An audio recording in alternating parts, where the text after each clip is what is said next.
Good morning and welcome to the 9th meeting of the Public Audit and Post-Legislative Scrutiny Committee in 2017. Can I ask everyone, including the public gallery, to please switch off their electronic devices or switch them to silent so that they don't affect the committee's work this morning. Before moving on to our formal business, we understand that today is likely to be Gail Ross's last meeting as a committee member. Can I put on record my thanks to Gail for her work this session? Item 1, our first item today is to decide whether to take items 3 and 4 in private. Do members agree? Thank you. Item 2, we will now take oral evidence on the Auditor General for Scotland's report entitled The 2015-16 Audit of NHS Tayside from Leslie Macleay, Chief Executive, Professor John Connell, Chair of the Board, Lindsay Bedford, Director of Finance, and Andrew Russell, Medical Director and Deputy Chief Executive of NHS Tayside. Before I invite an opening statement from NHS Tayside, I want to put today's evidence session into some context. We last took evidence from senior officials in December to seek an assurance on their ability to manage the very serious financial challenges facing NHS Tayside.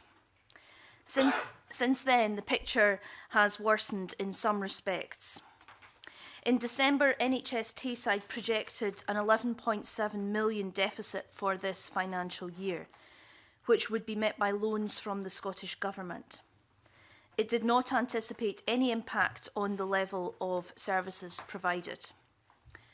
The Scottish Government has since confirmed a further £1.5 million of loans for this year to avoid the prospect that NHS Tayside would otherwise require to take cost-saving action which would impact delivery of patient care. That was the Scottish Government's words.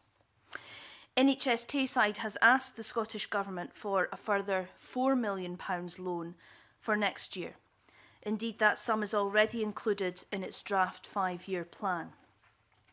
That would take NHS Tayside's overall loan debt to over £37 million. However, it is not clear whether the Scottish Government will grant this £4 million. And staying with the next financial year, £5 million of the £45 million savings that NHS Tayside has to make is classed as high risk, and £12 million identified as medium risk. We do not know what that means for ongoing service provision. In December, NHS Tayside told us it fully anticipated repaying all Scottish Government loans over 5 years. Its 5-year plan now apparently shows £2.6 million of loans still outstanding at the end of that period. In December, NHS Tayside told us the Scottish Government thought its 5-year financial plan was credible. However, we now know that the Scottish Government is asking for independent assurance on the ability of the transformation programme to deliver the change required. In February, the Scottish Government told us that NHS Tayside is to receive £8 million annually for the next 4 years, which was not in its previous plans.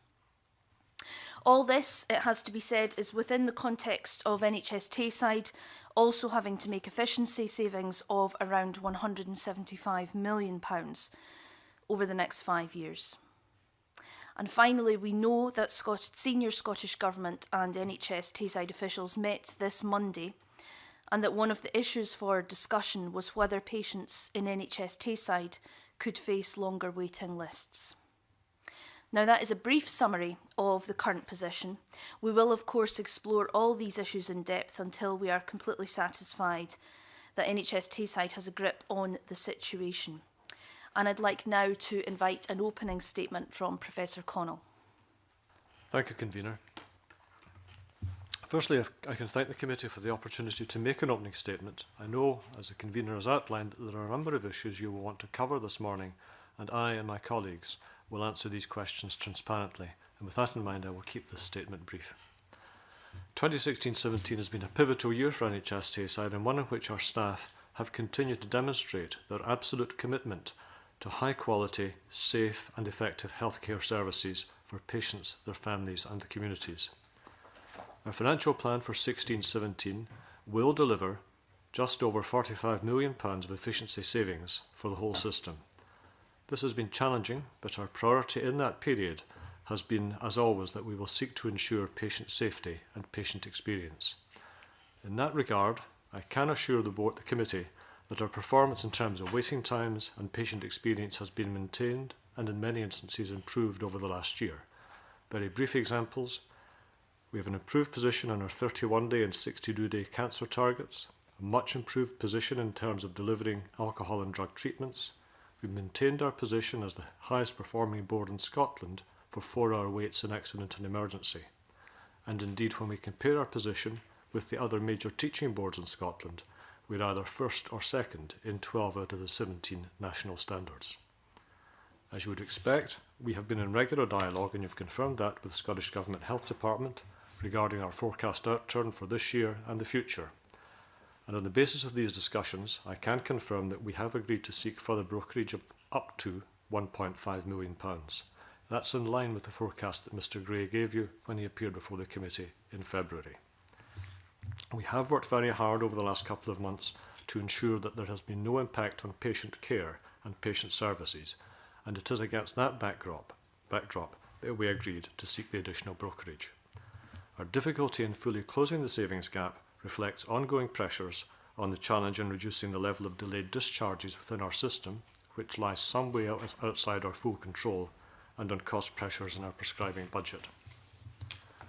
Put it into context, the sum of £1.5 million equates to 0.18% of our annual revenue resource. That's not to minimise the sum, but to put it into context and demonstrates the margins against which all health boards operate.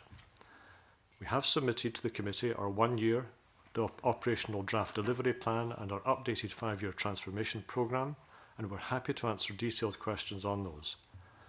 We have already acknowledged that we will require the continued support of Scottish Government, and it is my understanding that Mr Gray has agreed that he is willing to sanction up to £4 million of additional brokerage for the ongoing financial year in question, 17-18. In addition, the board is very happy to welcome an assurance advisory group that has been agreed with the Scottish Government that will work with NHS Tayside to provide advice and assurance on our 5-year transformation programme. We believe that is a positive step.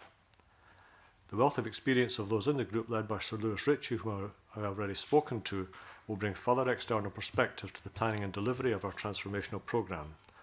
Against the scale of the challenges we face, we acknowledge the group will bring additional capacity and will support our staff who work hard to deliver day-to-day care and treatment for patients, families and their communities. Lastly, I can give you my assurance, as I did at the last appearance in December, that the board remains committed to returning to financial stability. I think I said at the time that that was a long-stage plan. It will not be achieved overnight. That remains the case. In addition, I also gave an assurance around our position relating to patient care and experience, and I would like to place on record now our commitment to ensure that the people of Tayside should be aware that our staff will continue to deliver safe, high quality and effective care. Thank you. Thank you very much, Professor Connell. I'm going to open with the first question. I outlined in my opening remarks some of the financial pressures and loans, brokerage and debt facing NHS Tayside, but you appeared in the local press in December just before Christmas saying there would be no impact on patient services. Can you make that guarantee now? I can confirm that financial pressures have not had an impact on patient services. I'm happy to give examples of that, but we have not changed services as a result of financial pressures. Clearly, services have to change that reflect other pressures: availability of beds, pressures of delayed discharges, ability to recruit and retain staff. So patient services always reflect those pressures, but they have not been modified as a result of financial constraints. But that's over the last 6 months. I mean, you made that statement on the front page of the Evening Telegraph in December. It's now March, even less than 6 months. We're looking at a 5-year plan here that NHS Tayside has put in place with, as I said, no guarantee that all the loans can be paid back. Can you guarantee that over that 5-year period that there will be no impact on patient services in NHS Tayside? I think it would be foolish to give you a guarantee for 5 years on anything. I cannot account for what our budget will be in 5 years, and that will depend on national and international financial changes. I can't give you an indication of what Tayside's budget will be in accurate detail in 5 years' time. But to the best of our ability, we will maintain and support patient services as appropriate within the financial envelope that we have. So that guarantee that you made in December, what was the timescale of that guarantee? The guarantee that I gave in December was that, based on what we were doing at the present time and in the foreseeable future, which, generally speaking, in the function of an NHS board is within a 1 year period, we can predict exactly what resource we have to spend and how we will spend it. We will maintain patient services as efficiently and as effectively as possible. Patient services will change as appropriate in light of the National Clinical Strategy and the document from the Chief Medical Officer of Realistic Medicine. So that guarantee was valid for the first year of the transformation plan? I don't think it's appropriate for me to give you a time limit and a guarantee. I'm guaranteeing that the board will do its utmost to maintain patient services within the financial resource available. Paul Gray said when he came to this committee on the 9th of February that it was, I don't know if he used the word inevitable, that patients would have to wait longer in NHS Tayside for treatment. Is that the case? This has not been the case. Could it be the case over the next 5 years? The likeliest impact on patient waiting times, I suspect, will be our ability to attract appropriate high-level consultant staff to deliver those services. Our biggest waiting time at the moment, I believe, is in urological surgery. That reflects a difficulty in attracting consultant urologists to Scotland and to Tayside. That is not a financial issue. Okay. But could other waiting lists be impacted by the financial situation? I will ask my medical director to comment further on this, but my understanding would be that at present we do not see an impact on a waiting list based on our financial situation. But clearly, our ability to attract staff, retain staff, and manage our bed complement will be impacted by that. So, pass to my medical director. Before Mr. Russell comes in, but Paul Gray does see that there is going to be an impact. Andrew Russell. So I would reinforce the view from Professor Connell that changes to our clinical services will reflect our ability to embrace contemporary clinical practice and to embrace an evidence base that says that we should be offering different range of services to patients with different outcomes. That is not principally driven by the financial concerns, but will be driven by our ability to offer best outcomes within the resource we've got available. So, Dr. Russell, do you think that there will be an impact on patient waiting times in NHS Tayside as a result of this financial situation? I don't see there being an issue that is directly related to the financial position because, as Professor Connell has stated, the determinants of our ability to deliver are determinants around work, principally around workforce, and our ability to be in a position to have particularly the consultant staff available to provide the interventions that are counted as parts of treatment time guarantees. Why do you think Paul Gray thinks that patients will have to wait longer as a result of this situation then?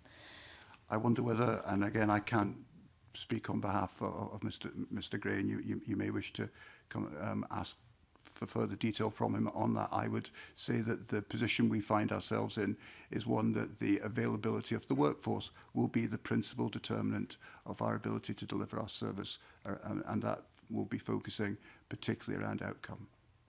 Thank you. Colin Beattie. Thank you, Mayor.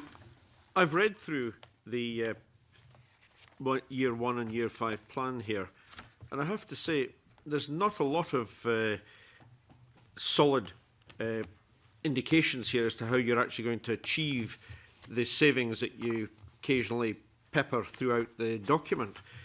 It's more a declaration of intent than a pathway to achieving what you're looking for.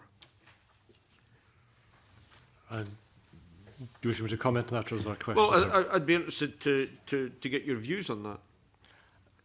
Firstly, I would suggest the 5-year plan has, by necessity, got to be a long-term vision, and I don't think any health board in Scotland could give you a 5-year plan that had very detailed delivery of services costed over a 5-year timescale. A 1-year plan is different, and I do believe that in the 1-year plan we have outlined the key areas where we see savings being made. You've outlined key areas, but you haven't gone into it in any depth. I mean, I'm still none the wiser as to how you're going to achieve the actual efficiency savings that you're talking about in each area. It's just declarations of intent. As a board, I think we have struck a balance in producing a plan that is not so detailed as to be unreadable, but gives indication as to where the savings will arise. But I will ask my Chief Executive, Leslie Macleay, to give you comment on the granular detail of where the savings are. Thank you, Chairman. So, Mr Beattie, our plan is a draft plan, and we will obviously be submitting this formally to Government tomorrow. The plan has been built up through the services, through our clinical leads, our general managers, our professional leads, and underneath each of those service areas there are detailed plans. We were it was key for us in the one-year plan to get the planning principles right, and those planning principles have determined the risk assessment that you will see that's within the plan in terms of high risk, medium risk and low risk.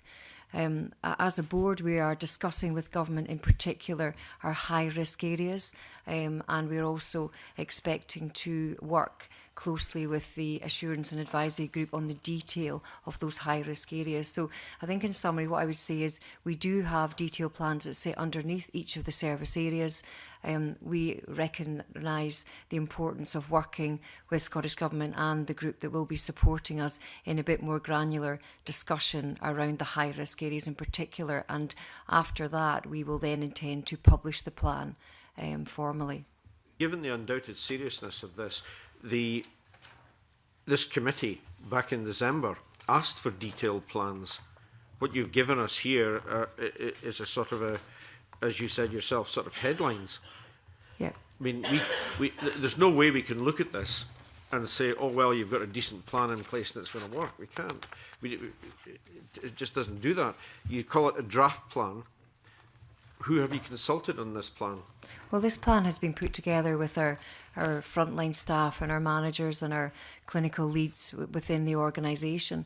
The plan also reflects the strategies that the board has already approved, and so we have detailed plans for older people, for mental health, for our planned care and scheduled care, and what you're seeing is the kind of summary of the areas that we will be delivering in 17-18, but I can assure you that there are detailed plans sitting underneath it, but because it's draft and because we recognise the importance of the risk assessment, particularly in the high risk areas, then there's further work that we will be doing jointly with Scottish Government, and our intention, certainly in our board discussions over this month, has been that we would then formally have that back at our board in our May meeting. You mentioned consultation with staff.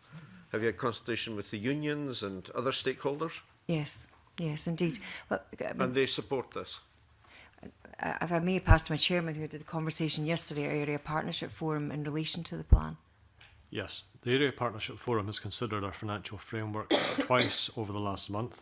So in the first instance, the Area Partnership Forum considered the financial framework against which the plan has been developed over the next year. So they are aware and have approved the notion that we have to find savings across the board in our acute sector and in our partner IJBs of the order of magnitude shown in the plan. The draft plan that you see now was looked at by the Area Partnership Forum yesterday, which I attended. The Partnership Forum jointly agreed that it wished to work together in partnership to produce the final version of the plan, which will be agreed finally by the Scottish Government. So this is a partnership document. Would it be possible for the committee to see more detailed plans on this, see what's underneath this?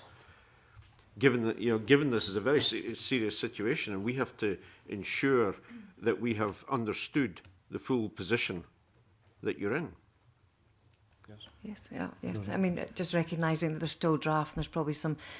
I mean, we recognise the importance of the role that the group that are coming in, the assurance and advisory group, and the challenge they will bring to that. So that clearly will be happening over the coming weeks. But the draft plans are there, and we'd be happy to support you with that information.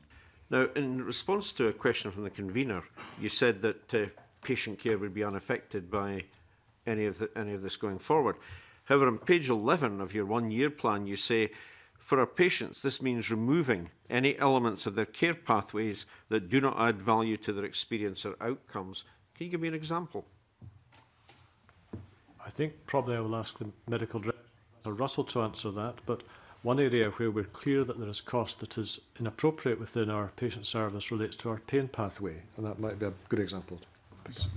I'm happy to give you additional detail, Mr. Beattie, around that. So if we were to look to the way in which we offer services for people for pain within Tayside, we are particularly dependent on the use of medicines and the use of a tertiary service around our pain clinic. If we were to compare ourselves with other systems, there are a greater range of alternatives available within the community and a greater range of alternatives available to the use of medicines. As we move forward, we will put less emphasis around the use of medicines and we'll put greater emphasis around the use of some of the alternatives. Here you're saying removing elements of their care pathways, not moving to alternative medicines in order to save money. It says removing elements of the care pathways. So can you give me an example of what you would remove? So we would, with respect to that particular pathway, we would remove elements of the prescribing which we do not think add the level of value and outcome with regard to the patient's experience, and we would be seeking to invest in other areas of that pathway in order to bring about better outcomes. So you would be removing drugs that you felt were not... I mean, are you over-prescribing at the moment? We're not over-prescribing, but we find ourselves in a position that we have less of a focus around some of the alternatives to the use of medicines and some of the health board systems. If you look to the evidence as to what produces best outcome for people in terms of quality of life and ability to function and return to the places of work, it is a much broader set of interventions than something that simply focuses on the use of medicines. Historically in Tayside, we have had a particular focus around our pain pathway, working with our tertiary pain service. I'm still not very clear about removing elements of the care pathways. We'll park that for the moment. Do you have any benchmarking in respect of your costs versus other elements of the NHS, other boards? Do you track that? There's no mention of that in here. Absolutely we do. We have cost comparisons and benchmarking across a whole range of areas. In that we're on prescribing at the moment, that might be a good area to stick with, where we do have very accurate, updated benchmarking on our prescribing costs across a range of indicators of chronic complex disorders, such as diabetes, chronic respiratory disease and asthma, atrial fibrillation, that's irregularity of the heart, high blood pressure, and I'll perhaps ask my medical director to expand on that benchmarking that we have. So with regard to the 6 most common chronic disease areas that we have in Scotland, we're in a position now to look at those disease areas from a cost perspective in terms of the cost of the medicines prescribed to each individual patient rather than a nominal amount allocated as was undertaken historically. We also know that the prevalence, the level of disease in the community at any one time that's being treated is different in different parts of Scotland. In Tayside, in 12 of the 16 areas, we are at the top end of levels of disease that are being treated in our communities. And we benchmark that against the chronic disease registers that are made available for the quality and outcomes framework from general practice. What that means is that we are in a position around those chronic disease areas that our cost per treated patient is comparable and in fact is lower than the majority of Scotland. But when you take into account the fact that we have more patients requiring treatment, in those areas we have significant cost pressures. So if we were to have the same level of prevalence as the rest of Scotland, that would take £3.5 million off our prescribing budget. Just coming back to this document, I have to say that there's nothing here that convinces me you're going to reach your target, which is why I'm quite keen to see some more detailed plans. And the indications, as the convener said earlier on, is that the Scottish Government also has some reservations about whether you can achieve what you're proposing, in view of the fact that they're looking at having an independent review, which I think is quite prudent at this point. Has that review started, or is it? No, the Scottish Government agreed the members of the review panel with us on Monday. The members of the review panel were contacted on Tuesday. I spoke to Sir Lewis Ritchie, who will lead the panel this morning. I spoke to Steve Logan, the chair of NHS Grampian, yesterday afternoon. Paul Hawkins, who's the third member of the panel, has been in contact with our chief executive. Lewis Ritchie anticipates that the panel will meet together for the first time, probably early next week, and will then begin to engage with NHS Tayside. Is there a, I can't remember now, is there a target date for completing this review? 3 months. 3 months. Okay. Well, we'll await the outcome of that, and hopefully we'll get some more detailed information here which will give us some reassurance on this document, which at the moment is fairly weak as far as I can see. Thank you. Thank you, Mr Beattie. In addition to the assurance group that the Scottish Government has put in place, have the Scottish Government given you any extra managerial support in terms of people going into NHS Tayside to support the work you're doing here? Yes. In the recent weeks, we had an independent review carried out by Dr. Gregor Smith, who's the Deputy Chief Medical Officer and a General Practitioner with an expertise in prescribing. So he has already been in and has worked with our prescribing management group and has actually looked at our prescribing costs. He's submitted a report to Mr. Paul Gray on that, which I have now seen. That report essentially concludes that our analysis over our cost pressures is correct. He identifies that we have areas of high cost that are accounted for by what the medical director said was the increased disease prevalence, where our cost per patient is actually often lower than the benchmark. But he also confirmed our view that we have areas where we do need to contain costs, particularly around chronic pain, and that is an area that he recommended we focus on. He also confirmed our view that we need to institute a Tayside formulary to constrain the choice of drugs available to general practitioners, and that again is a work in progress. So in addition to Gregor Smith's review on prescribing, has the Scottish Government given you any, have they seconded any staff to NHS Tayside to support you? I'll ask our Chief Executive. I'll pick that up. So over the last 12 months, we've had support in terms of subject matter expertise from NSS Scotland. We've had some programme management support around our transformation programme, and then we've had individuals who've come in to specific programmes in terms of like our catering programme, our outpatient work that we're doing. So we've been fortunate and we've welcomed that opportunity, and it's created additional capacity for our staff who clearly are delivering the frontline job as well as doing the planning and then the redesign as well. Have they seconded anyone to your level at management to support the work you're doing specifically? No. No. Okay, thank you. Ross Thompson. Thank you, Convener. I have a supplementary question to your own line of questioning around about the evidence from Paul Gray. So just to go back to this question on waiting lists. Paul Gray advises committee that reducing treatment rates is one of the contingencies that NHS Tayside had raised with him as part of improving your own financial situation. And I'll quote you what he said to the committee. That's what I want to discuss with them, whether and how they will deploy some of these contingencies. There may be some that are appropriate and some that are not. I just want to be sure about that. The convener, does that mean longer waiting lists? Yes, let's not beat about the bush. Of course it would. So in that spirit, is this a contingency that you have discussed with them? And two, what other contingencies are you looking at to help improve that financial situation? I'll ask my Chief Executive to comment further, but in brief, we did discuss with Mr. Gray whether we could control costs in the short and longer term by essentially taking actions that would result in longer waiting lists. We felt that was inappropriate and he agreed, and therefore we did not take those actions.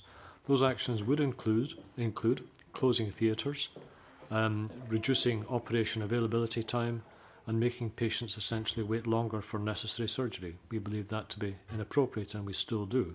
So our challenge is to find ways of saving money without impacting on patients in that way. I don't know if my Chief Executive wants to add. The only other point I would make would, if you looked at our 16-17 plan and where we have invested money, NHS Tayside, in fact, over probably the last 3 years, has put on mobile theatre capacity onto the site in Nine Wells, and that was just in recognition of we were trying to bring all our work in-house, obviously, and take out our private sector work, which we did, and that cost to the organisation is probably somewhere in the region of £1.7 million. So that was a commitment we made in 16-17, and that has allowed us to hold our performance, particularly around some of the access targets. It would have been an option, but it was an option that we weren't prepared to take. So obviously significant savings have to be made. I'm just trying to tease out exactly what the negative impact is going to be on the quality of care and the performance as well as a result of that. So I'm just trying to find out what sort of alternatives and contingencies you have discussed with Mr Gray, and if you could enlighten the committee to what those are. I'll start off and then again pass over to Leslie McClay. If I could firstly just make the observation that other health boards have made decisions to take savings and have impacted on patient waiting times. So our outpatient waiting time has been held stable. Other health board waiting times have gone up very substantially. So there are decisions that health boards can make. We chose not to impact on patients. There are other savings we can make, particularly around day case surgery, making surgical patient access more efficient. And again, I'll ask Ms McClay to add to that. So that is a key feature of our 17-18 plan. So Mr Beattie talked about benchmarking, and we've been looking at the productive opportunities that are there within the organisation, working again closely with Scottish Government colleagues, and also using the Discovery tool that's a national tool that's available, and that allows us to look at the performance in every other board in a whole range of areas. So in terms of our planned care service plans for 17-18, we have set targets to increase the number of day case surgery. We also, there are areas where we need to improve around our pre-operative stays. And that's a productive opportunity, because by doing that, it means people will come in on the day of surgery, and that allows us to reduce our bed days, and which has caused pressure in terms of bed numbers, etc. So we do have in 17-18 quite a number of those opportunities that will drive the efficiencies without impacting on quality of care. Okay, so I suppose actually looking for the guarantee that the convener was looking for, and following on from Professor Connell's own remarks, we are being told today that given the significant savings that have to be made, the significant amount of money that has to be paid back in debt, there will be no impact on patient care and quality of care. So you're saying that to the committee today and also to the public today? Yeah. Can I perhaps expand on that? As far as is within our power, sorry. As much as we can we have a direct answer to that question? Yes, I'm going to come to that question. As far as is within our power, we will give that guarantee, but there are factors that are outside our control. Over the at present time, we have 60 block beds in Perth and Kinross alone.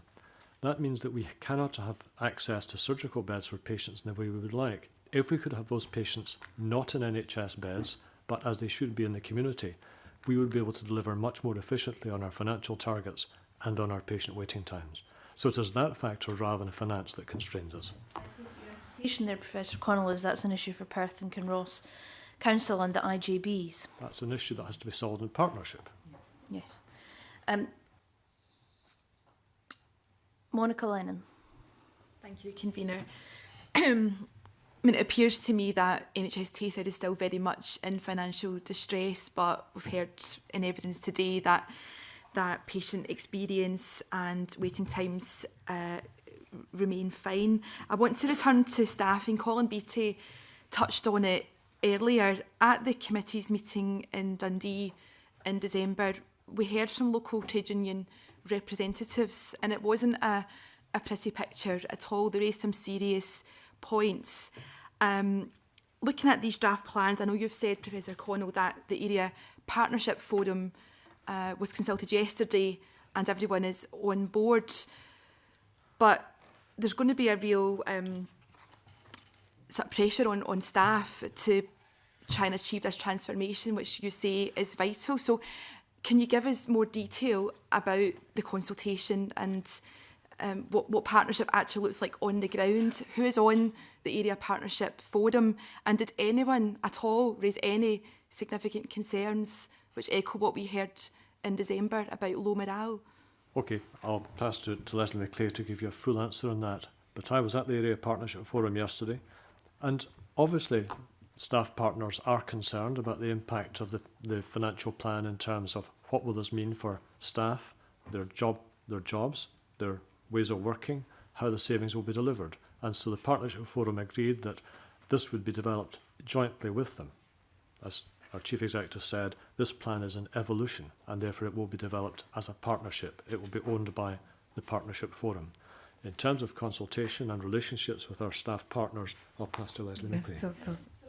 Clear. So the Area Partnership Forum met yesterday. Were they seeing the draft plans for the first time at that meeting? That was the first time that document had been seen. The board saw it for the first time on Monday, but the Partnership Forum had seen the financial framework and the financial underpinning of the plan earlier in the month. Okay, just yeah, thank you. Just to continue that, so what's key to the success of this plan is the leadership that we get, not just from our clinicians and our managers, but also the leadership from our trade union partners. And the board, a number of months ago, took a further step to enhance that, and that is now that the Area Partnership Forum members and the Area Clinical Forum members of NHS Teesside are actually core members of our senior leadership team. So that was to move us forward, not just in terms of having our Area Partnership Forum monthly meetings and our consultation, but actually getting them into the heart of the actual build and looking at the performance of the organisation. And I think already I can see the benefits that we're getting from that. So there's something around owning that plan rather than just getting to a point where you're consulting upon it, and we will continue to build on that. Let's look at some of the detail. On page 40 of the 5-year plan, you mention extended hours of working for additional clinic capacity at weekends and evenings. Do you think this can be managed within your current staffing complement, and have unions raised any concerns on that particular point?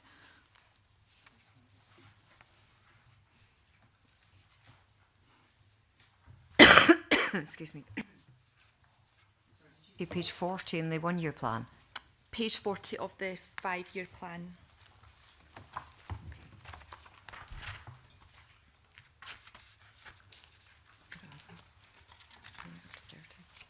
Sorry, I apologise. I've only got my plan. I've only got up to page 32 in our 5-year plan. Well, the issue is in relation to extended hours of working. Yes. To increase clinical capacity at weekends and evenings.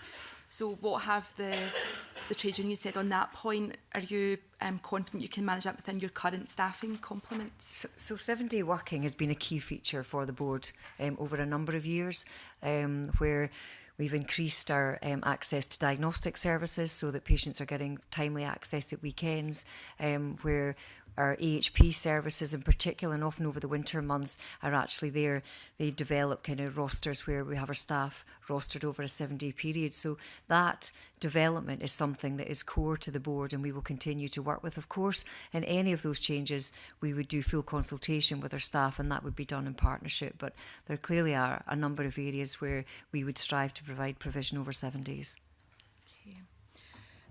On page 16 of the 5-year plan, you also say that more of the same in relation to your staff cost base is no longer a viable option, and that will involve a reshaping of the size and grade mix of your workforce. Does this mean cuts to staff numbers? It doesn't, and I think I did talk at our December meeting in relation to that. So we do recognise that our workforce base is higher than what you would expect, and we are clear that that's driven by the number of hospital sites in particular, and I think I referenced the fact we had 26 hospital sites. So through natural attrition, in terms of either retirements or people leaving, through the introduction of technology, there are just ways of how we can reprofile the workforce, which we're doing with them. There's an example that we will be able to change from the beginning of April 17-18 on what we've done this year, and that's around our theatre workforce. So recruitment to theatres is quite a national challenge across all health boards, and we've worked with our staff where we've actually reprofiled roles, and we've created a kind of band 4 role, which wasn't traditionally there, and that allows other skill mix that we have to focus on particular duties. So in some areas, that redesign actually could be the creation of new roles. We've also got a strong apprenticeship programme in NHS Tayside across a whole range of services. So we are looking innovatively to see how we can reprofile and make sure that the staff with the right qualifications are doing the right job. Okay, how many apprentices do you have? 12? Yeah, 12. 12? Yeah. And how many do you expect to have by the end of the 5-year transformation plan?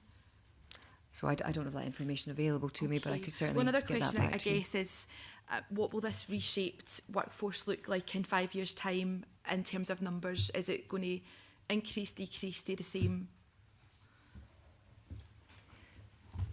Again, at the end of 5 years, I think it's probably quite difficult to predict the shape and size of the workforce, partly because of the change in health and social care integration, because clearly much more care is going to be delivered in the community with a different type and grading of staff. So I can't tell you absolutely now how many staff will be employed by NHS Tayside directly, how many will be employed in the care sector through either third sector or other employers.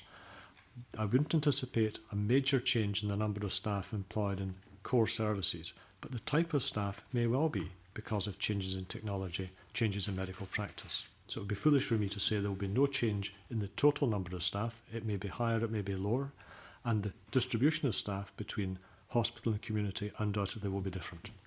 Okay.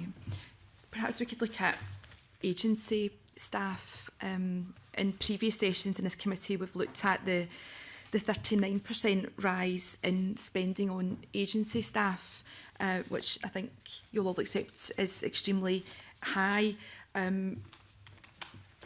Leslie McClay, I think you said in the last meeting that the number of nurses on your nursing bank has increased from 800 to 1,200 nurses.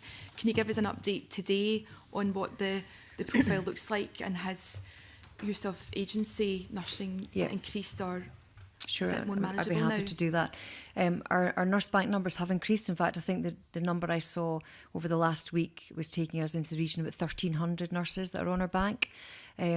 We've also instigated a survey with nurses who've been recent leavers, and also having been able to secure a return to practice accreditation programme with the university in Dundee. We're looking to target people back into the practice. So we're not resting on our laurels in terms of the numbers we have at the moment, and continue to increase it. In terms of the nurse non-contract agency, we were and still are a relatively high user, but I can advise the committee that overall our use in 16-17 is down 22% on what it was in 15-16, and that has given us an efficiency saving of just under £1 million. So through better recruitment into our nurse bank, through better rostering policy deployment, we have been able to reduce our reliance, and that is a key feature of our 17-18 plan, that we will continue to look to reduce our reliance on non-contract agency.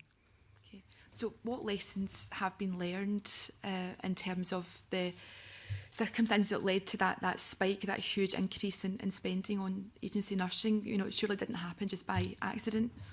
When you track back, and I have to say it's been quite complex to really understand that, because up until about 2013 we were a very low user, so there's been about a 3-year increase.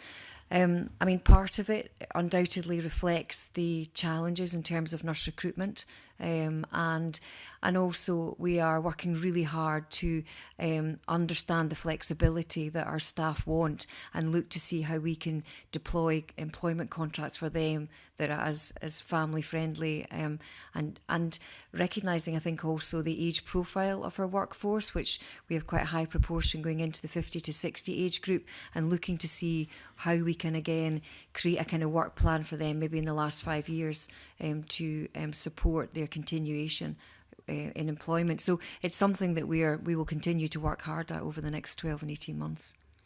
So you think you've got it under control now? I think it's definitely improving, and I think the reduction of 22% I think it is significant, but I'm not complacent in terms of our position. I think our overall use has now come back into somewhere about sort of 10% of overall NHS Scotland's use. Is that correct? Yeah.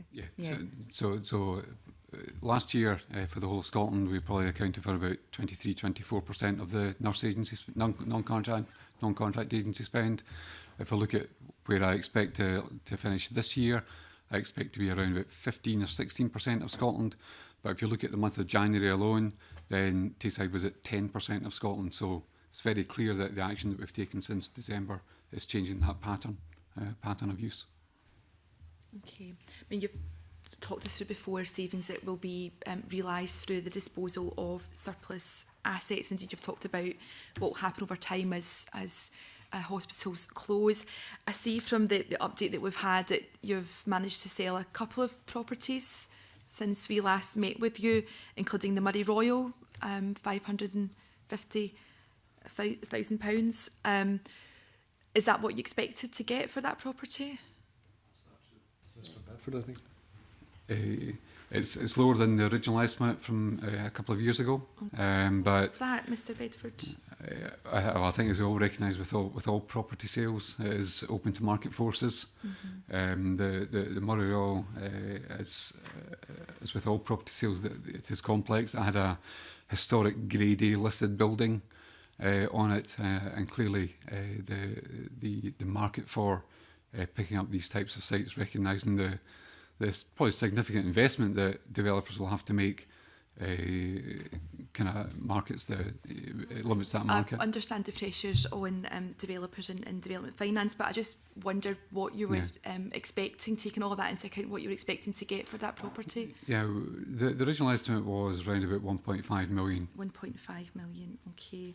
It's just when I don't know that site. I'm not local to Tayside, but when I looked at it on Google last night, it looks like a rather large site. I think it's about 21 hectares, so it did seem someone's getting a bargain. On that, I think when we spoke to Paul Gray, it was confirmed that any money you get from these properties is not going to be sort of clawed back centrally. So I'm just wondering whether asset sales have been used to offset brokerage so far, and how much this has amounted to. Again, I think Mr. Bedford is best placed to answer that in detail. At this stage, it hasn't offset any of the brokerage. We've used it to assist the in-year financial position. So in this financial year, probably close to £2 million will assist the financial position to get to the 13. So that was agreed with the Scottish Government. Okay. And that's the proposal that we put to Scottish Government for the next 2 financial years as well. Right, okay, so any future asset sales in the next 2 years won't be used to offset the brokerage? It will be used to assist delivery of the overall efficiency savings. Okay, thank you. I think just one last question in the spirit of transparency, Professor Connell, which you touched on at the beginning. I just wondered, in advance of today's meeting, has the committee received any coaching from any external advisors? No. No, but you did last time? We took advice. I wouldn't have called it coaching. Okay, thank you. Can I ask about the high-risk efficiencies that are identified in the financial plan for 17-18? The one-year plan says that you'll fall 4 million short, and you've already indicated, Professor Connell, that Paul Gray has indicated that he might be willing to pay that. But you also state that 5 million of your savings there are high risk. What does that high risk mean? Okay, and again, I'll pass that to Mr. Bedford, but a very, if you like, overview would be that high risk are often areas that we feel are not fully within the control of NHS Tayside in terms of managing the expenditure. So part of that be within the impact of delayed discharges, where we have not the ability to deliver on that absolutely on our own. But Mr. Bedford will give you further detail. Yeah, there's probably 2 or 3 components to the high risk initiatives. We touched on prescribing earlier. We recognise the initiatives that we are implementing. But to implement that in full in 2018-19, then we recognise that there is a risk. That's not to underestimate the amount of work that is going on. You were aware when we spoke in December that there were 5 key actions that we were pursuing. The new formulary, the revised formulary will come into place on the 20th of April. I think we'll probably need time to understand what the actual impact of that will be, and Dr. Russell may wish to comment further. So prescribing is one element of the high risk. The second element is that, as the member mentioned there, was the level of agency costs. So within our local delivery plan, the Scottish Government are expecting us to identify ways of reducing non-contract agency spend by 25%. What we're certainly keen to do in Tayside is to stretch that further, to make sure that the impact of non-contract agency on the overall system is less. We recognise that may be inhibited by recruitment challenges and some of the pressures on the service. So that's another element of the high risk. Another element. I can see the breakdown, Mr. Bedford. I think my question, the breakdown prescribing accounts for nearly 2 million of the high risk savings. My question is not where does the breakdown come, but what does high risk mean? That you're unlikely to make these savings? Presumably there's a risk that you won't make these savings. That's what high risk means. I think that's what you're saying. So what would happen if you didn't make those savings? I think what we've always foreseen is that, like any plan at the start of the financial year, there is an expectation that through the work that's going on the individual programmes of efficiency, that they will move from high into medium into low, recognising the actions that are taken. I think what we recognise with the high risk ones is that the actions aren't entirely within our control. So the biggest chunk of this is 1.9 million on prescribing. That is completely within your control, is it not? I can point out the majority of prescribing costs are incurred in primary care. Primary care lies within the control of the IJBs. Right, okay. Now, we work closely with the IJBs. We have a prescribing management group, but it is still a partnership. But they only fell under the jurisdiction of the IJBs very recently. Until about a year ago, they were part of NHS Tayside and presumably were led by policy from NHS Tayside in terms of prescribing. Are you saying that you really have no control over GP prescribing now? No, I'm not saying that, but I am saying that there's now a partnership in place and we have to work within the constraints of that. But I'll pass to Professor Russell. So does the partnership increase the risk for the budgets of Tayside? Does the partnership with the IJB increase the risk for NHS Tayside's budget? Undoubtedly, in terms of our ability to have delayed discharge patients moved out, yes, it does. But in terms of prescribing as well? Pass to Professor Russell. So with regard to the prescribing, I do not see a specific risk, as you've identified, Convener, with regard to the new arrangements and the prescribing. But if I can perhaps give you an example. I think Professor Connell identified that. Well, could I maybe give you a specific example that might help try and get us around some of the high-risk elements? So if I was to give you an example of a specific medicine, which is a medicine that's used for cholesterol, which should be used as a sort of third or fourth line medicine, when that medicine has been looked at elsewhere, there's been about 25% of those patients have been seen to be inappropriately on that medicine. We've used that as our assumption. We've reviewed 1,200 of the patients, and less than 10% of them are getting that medicine further up in terms of first or second line. But so the risk is around the fact that we've taken planning assumptions from experience elsewhere, and our experience locally may or may not reflect that. That's why they fall within our high-risk element. Okay, but would you agree with Professor Connell that actually the new governance structure with IJBs makes this saving of 1.9 million a high-risk saving?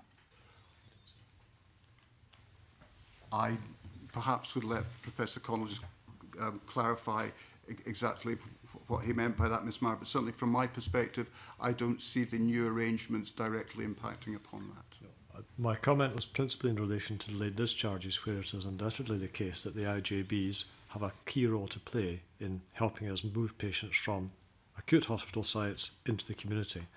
Undoubtedly, prescribing with budget now respect, lies within the Professor IJB. Connell, you said that Okay. now GP surgeries have moved to IJBs. That is true.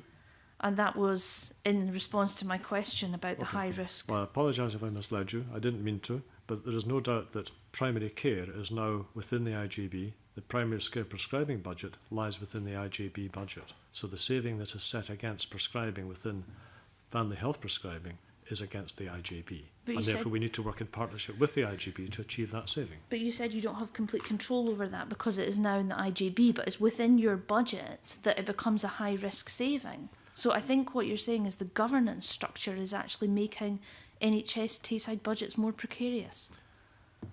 I'll perhaps ask my Chief Executive to comment on that too, but there is undoubtedly an added complexity in that we now have 3 IJBs with 3 separate budgets which are derived from NHS Tayside and from the local authority.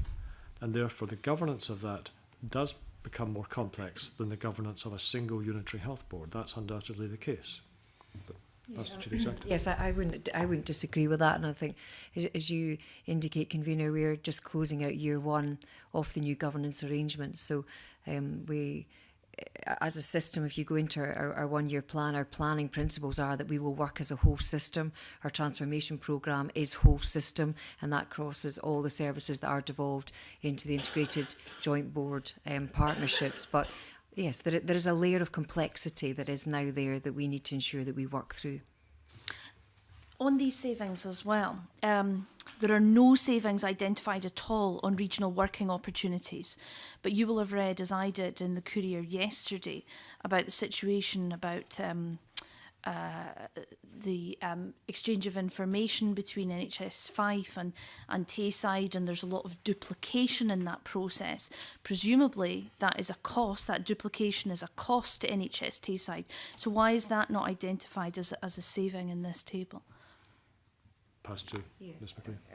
So I'm not sure in terms of the actual specific of what the duplication you're referring to is, but what I would say is we're not reflecting regional working at this stage just because of the maturity of the regional plans. There will be a big focus this year to build a regional local delivery plan, and we are working collaboratively with both the North of Scotland boards and the boards in the South East region as well. So I think that is emerging in terms of development, but we are not, because I think it would be high risk at this stage, got specific initiatives with a high level of confidence that we would look to deliver efficiencies in 17-18.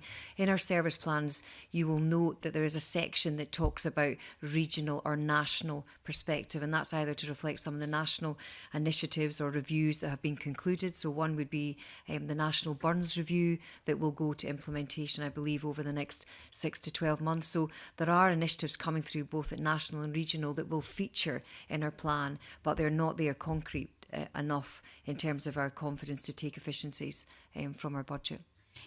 Can I say on that? I mean, there are obviously big savings you can identify, but obviously every small saving makes a difference as well, given the situation that NHS Tayside is in.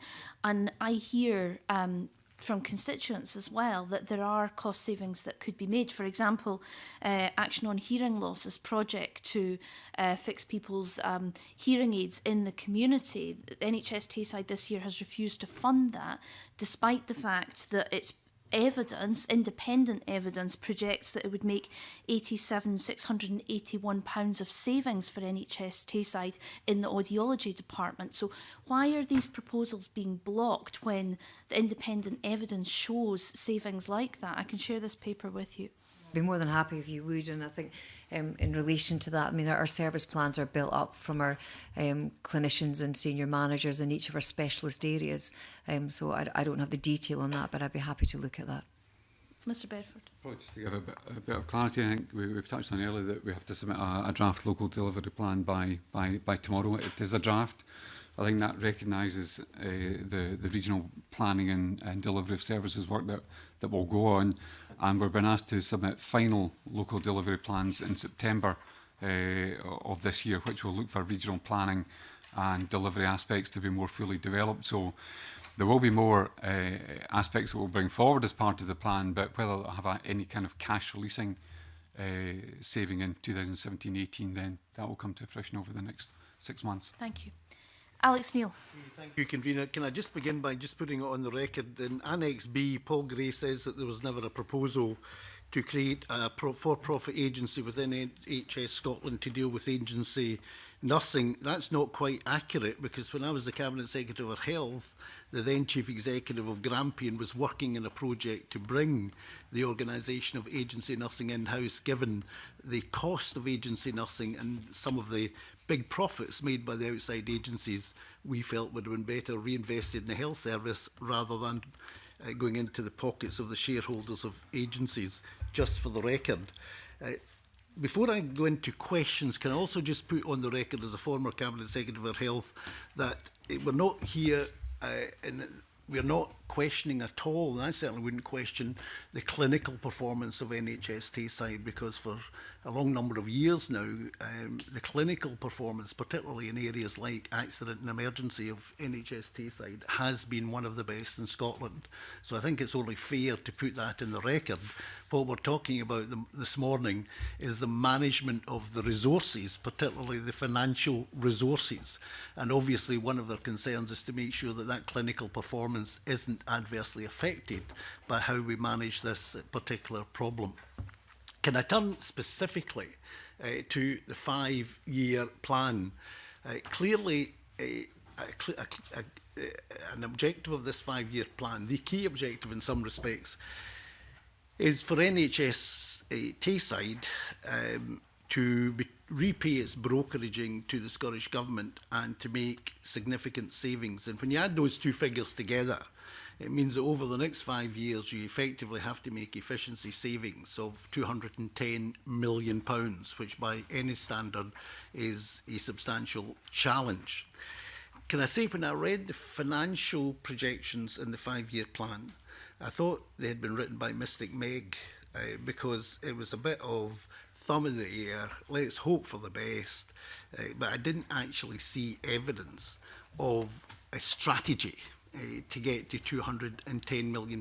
Now, I do accept that because you don't know your budgets for that length of period of time, that it's not always possible to be absolutely precise. But that's not to stop other things happening, and I want to go on to that in a minute. But before I do, I would like to clarify a couple of very specific issues.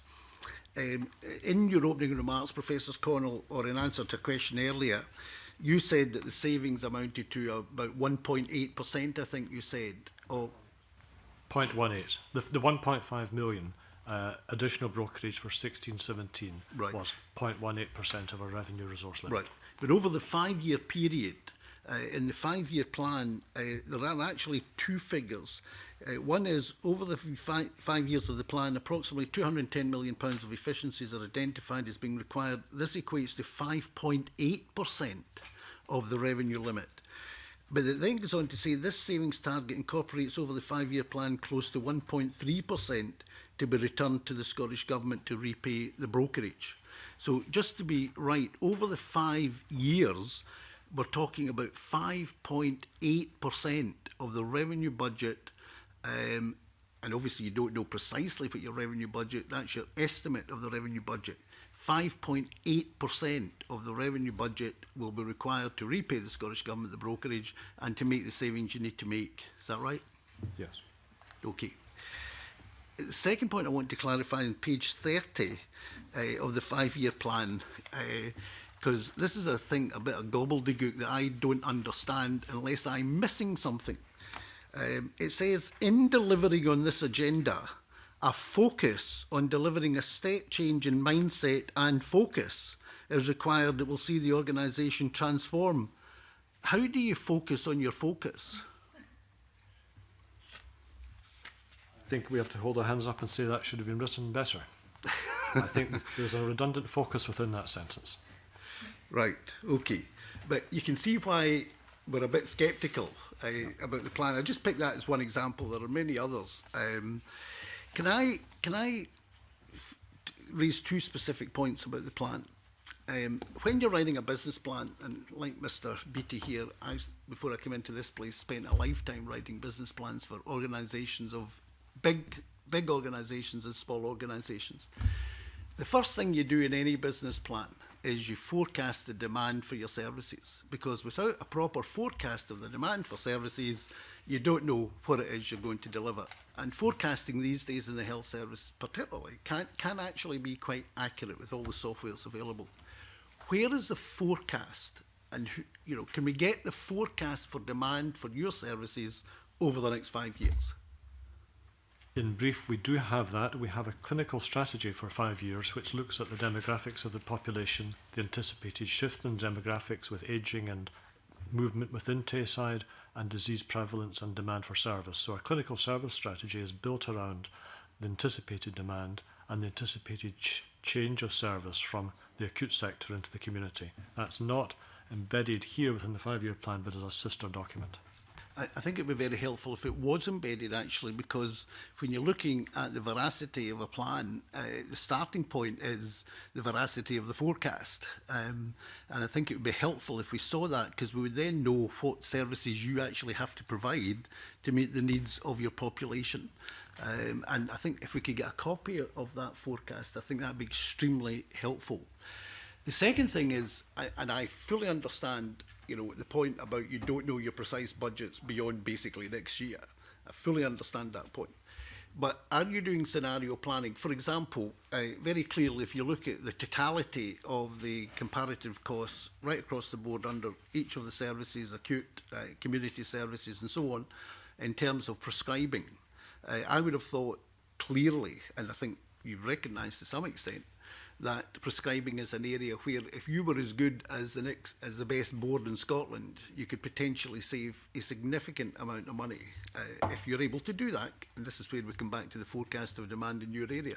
But if you're able to do that, so is there any, I mean, it's not in here, but is there any scenario planning going on that says, well, if we could get to this in terms of prescribing, if we could get to this in terms of more efficient use of staff and agency staff, if we didn't need the number of locums that we have because they're expensive, and instead had contract doctors permanently working for Tayside Health Board, I mean, is that scenario planning going on?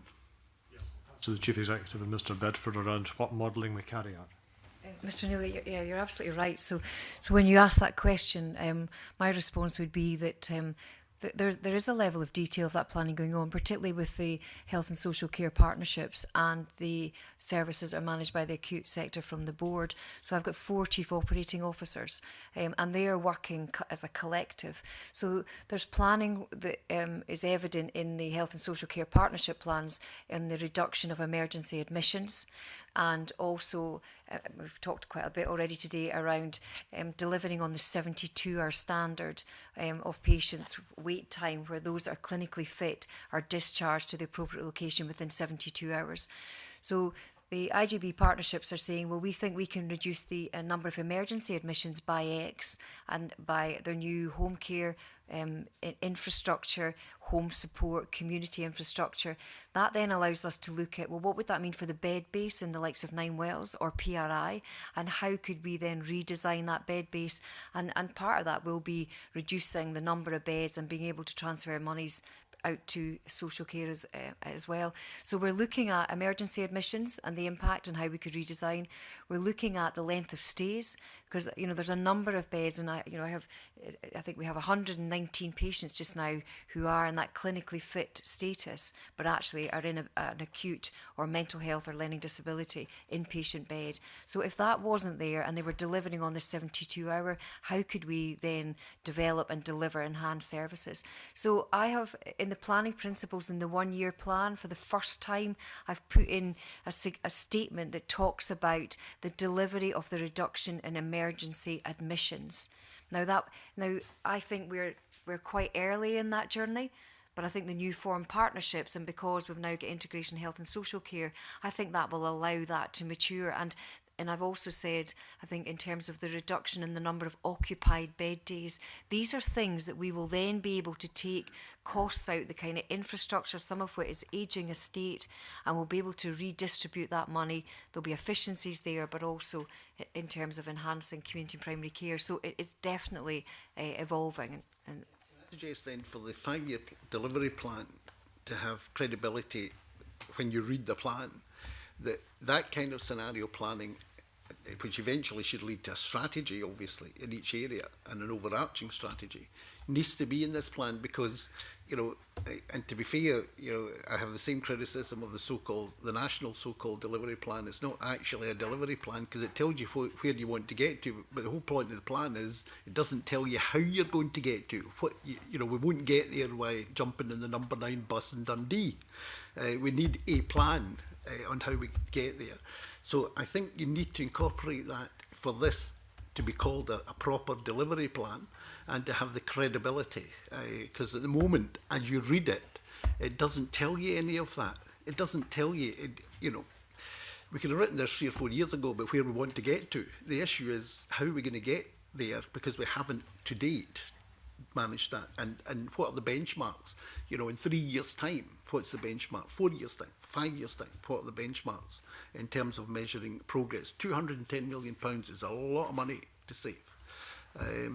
The final question I have is on the assurance group. And let me say again, you know, there's no better person than Sir Lewis Ritchie to head that. I've got the highest respect for him. But the striking thing about the 3-person review group, apart from the fact it's all men, is that there isn't anyone there, with all due respect, who is a financial expert. And given this is about resources and management of finances and efficiencies and doing things better, it seems to me that that's a big gaping hole in the membership of this group. And I would have thought, the convener, that perhaps it's an issue we should take up directly with the Scottish Government. But given that this is essentially a financial challenge, that not having somebody with the relevant financial expertise is a mistake, and I think we should draw that to the attention of the government and suggest that they rectify it ASAP. And I'm not talking about, you know, the internal finance structure at Tayside. I think an external person who has the relevant financial expertise and maybe, you know, resource management expertise would be a huge advantage in the work of the assurance group. If I might just briefly comment on that, because I agree with you. I think there are 2 points to make. Firstly, the Chief Executive of Fife, I think, will provide a valuable comment on delivery and how that impacts on finance, because a lot of the problems relate to delivery rather than, if you like, adding the sums up. But you're right that having financial modelling expertise would be helpful. We've discussed that with Scottish Government, and I think their proposal would be that the original group of 3 might well look at where the gaps are and then recommend additional resource as necessary. Yeah, I would have hoped from day one you would need the financial guy because, you know, a financial person, because quite frankly, you know, I have to say one of my criticisms of the health service is the lack of enough financial expertise in key areas, and I think this is possibly one of them. And given that this group's supposed to report within 3 months, seems to me there's no time to lose in filling the gap. We take that up then with Mr Gray, Mr Neil. If I could also let you know that the number 9 bus in Dundee is a circular route, so it does go round. Traditionally been a circular route, so it does go round and round in circles. Liam Kerr. Thank you, Convener. I just want to come in briefly at this stage on something that was raised earlier. The one-year plan says that for 2017-18, you will fall 4 million short of the £49.8 million savings target. The convener looked earlier at a number of those savings are categorised as high risk, which I heard Mr Bedford's answer earlier, but I'll take it that high risk means there is a high risk of not being achieved. So does that not mean that there's a fair to good chance that there will be even more than £4 million worth of brokerage, i.e. loans, required in 2017-18? Well, pass to Mr Bedford, because I think this comes down to what the word high risk means. I think in any budget scenario, one would always assign levels of risk to where savings are going to be made and categorise them as low, medium or high. And as Mr Bedford indicated, high risk means that at present we are still developing the strategy to ensure that we will deliver within year. That doesn't necessarily imply that we think it's unlikely we'll get there. It's just that the planning assumptions are still being solidified. But I'll pass to Mr. Bedford to clarify that. So it's exactly that. I mean, I think we touched on the high risk earlier. For me, it reflects that these are decisions that need to be taken in partnership. So I'll probably come back to one I didn't mention earlier. So part of the high risk initiatives is the delivery of the 72-hour delayed discharge target. The Chief Executive's already given you an indication of the numbers of patients that are currently in hospitals across Tayside. So there's something about working in partnership with our health and social care partners to improve that patient flow, to actually reduce the levels of delayed discharges in hospitals. But these are discussions that we're promoting right now in order to enable the significant resources that have gone into the health and social care partnerships over the past 2 years to liberate the resources out of the hospital sector. But at this stage, as you'll have seen from the figures quoted today, there are still significant numbers of patients in the hospital sector. Hospital sector, I mean, both within the acute hospital and within the beds under the control of the IGBs. Okay, but there is a high risk that you won't deliver £5 million worth of savings in the next year. That's what the category means. Is that not correct? But there's a risk. Yeah. I think one always has to accept in any budget there is a risk. And we agreed with Scottish Government we would stratify our risk, as we've done. Correct. But there is a risk that £5 million of the savings won't be achieved. Yes. And if that's correct, then the £4 million of extra brokerage you will require is lowballing. I think that is one of the reasons why we welcome and the Scottish Government has recommended the assurance group coming in at an early stage, because... correct in my assertion? Yes. So if that's right, we've then got a category of medium risk.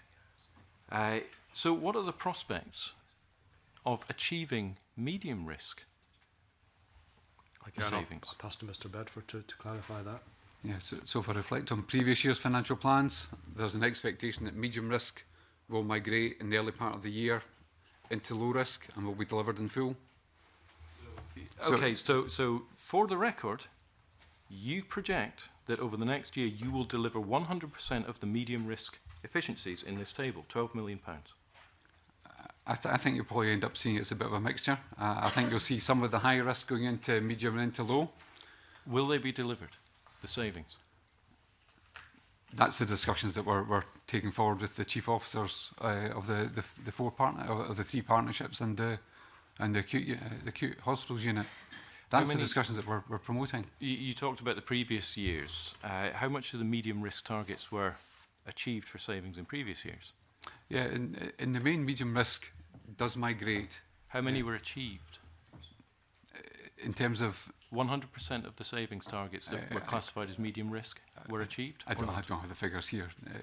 I can certainly provide that information. Looking back at the early year, the plan at the start of the year and where it ended up at the end of the year. I think that would be useful. Yeah. Just a final thing, and then I'll maybe look to come back later. The Scottish Government told us in February that they expect the balance, or they expect you to be in financial balance by 2018-19 and to require no further brokerage. Do you expect that? Yes. And that is the basis of our 5-year financial plan. Obviously, that will depend on one or two factors that Mr. Neil acknowledged we cannot at the present time predict, because we don't know absolutely what the level of resource available will be. But to the best of our knowledge, with our planning assumptions that Leslie McClay has mentioned around 72-hour discharges, moving care into the community, yes, we will be in balance. Thank you. Gail Ross. Thank you, Convener. Good morning. When Paul Gray was here, I touched on prescribing with him, and I'd like to go back to that now in a little bit more depth. In the one-year plan, starting on page 14, also page 15 and 16, can you tell me who's on the prescribing management group, please? I'll pass that to Medical Director. Happy to. The prescribing management group is co-chaired by a clinician from primary care and a clinician from secondary care, and the group has multidisciplinary, multi-professional representation, and therefore contains pharmacists, AHPs, managers, everybody involved in the use of medicines in Tayside. We go further down the page, and it says under strategic context, there may be difficult choices and decisions ahead. Can you maybe tell us what these might be? With regard to specifically to the use of medicines? Well, just with regard to the context it's written in the one-year plan. So with regards to the difficult choices around the use of medicines, we need to take cognizance of the fact that some of the opportunities to save money may be around switching patients from some medicine they're on to a medicine that is equally efficacious but is of a different brand type. And that choice, the choice to do that, can be a difficult choice because it involves a conversation, it involves a clinical consultation with the patient, it involves a level of change that people may or may not be in a position to support us with. So it's very much within the context of some of the changes that we're required to make. With regards to that application of the formulary, and we've touched on earlier on the importance of having a formulary, what we don't know, and we will know over time, is that whether the level of prescribing that falls out with that new formulary and the level of prescribing that reflects individuals who have chosen to use medicines that fall out of that as a first and second choice, rather than having gone through the medicines that are already in formulary and for whatever reason they're not the right medicines for the patient to be taking, and therefore they're choosing an alternative medicine. And through that piece of work, we will be in a position to try and understand the cohort of patients who we will need to have conversations with around potentially changing those medicines. Okay, thanks. I mean, I understand that every patient's situation is different, and you can't just prescribe the cheapest drugs to everyone because it's not appropriate. In 2013, you did well with your GP compliance with the formulary, but you also have the highest spending on drugs in hospitals in 2015-16. So how are you looking at how the hospitals and wards are prescribing against the formulary? So I suppose that there are a couple of things like that. We were thoughtful about the Auditor General's data that she submitted, and those data said halfway down the page that there are adjustments that couldn't be made with regard to a number of things. Now, the most obvious one for us in Tayside is that the population base uses 415,000, but we serve the population of North East Fife, which takes another 50,000 patients into that calculation. We're also a tertiary hospital, and therefore our comparator would always be with tertiary boards because there's a different range of services provided through those tertiary boards, and by definition some of those medicines are more expensive than the medicines that would be used in a non-tertiary board. So against taking those comparators into account, we don't believe ourselves to be outliers. But with all these types of scenarios, that there is complexity within the data once you start to examine it and ask further questions around it. So that's the specific with regard to the hospital element of it all. We've done further analysis already since the Auditor General submitted those, and we think there's additional information that we will happily share that suggests that we're not the outlier in the way described. In areas where we are outliers, I wanted to pick up on, if I may, Mr. Neil's point as well, that the importance of using medicines within the context of a patient's care and the continuity of that patient's care. So we use a lot of medicines that are different to the rest of Scotland around patients who require their blood thinned, around anticoagulation. If you looked to the graphs around the reduction in stroke in Scotland, the reduction in stroke in Tayside is significantly greater than the reduction across the rest of Scotland. So there's some expense at this end that ultimately will impact upon our ability to scenario plan into the future. We are seen internationally to lead around the use of medicines for hepatitis C. And again, those are medicines that at the front end have a significant expense, but at the other end, should you not treat hepatitis C, you have patients that require liver transplantation, and our rates historically have been low as a consequence. Okay, as we're touching on individual drugs, what is being done to look at the use of particular drugs in hospitals, for example, statins or omeprazole or things for diabetes or other long-term conditions? So if I was to take you back to the comments I made earlier on, when we now, and the analysis that we've only been able to get from ISD and others since December, and diabetes is a very good example, where we can look at the cost per patient treated in Tayside, we are just about the lowest in Scotland. But because we have more patients with diabetes, we have a far greater expenditure around the range of medicines around diabetes than is anticipated with the budget we are given. What percentage of your budget goes on preventative spend? I probably pass to Mr. Bedford, if I may, Ms. Ross, to answer that question. I didn't quote you a figure this morning. Okay, could you get back to the committee on that? It's just that if you have a large number of patients with chronic conditions, it would be sensible to maybe look at how we can stop these patients getting these conditions in the first place. So if I may come back, I fully support and agree with that, and where our ambitions are, I think collectively around the integration of health and the social care, it should be getting into that type of territory. I was interested on page 15.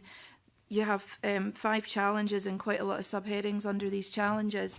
When are we going to see the prescribing strategy that you've mentioned on page 14? So the prescribing strategy work has already started and will emerge over the summer.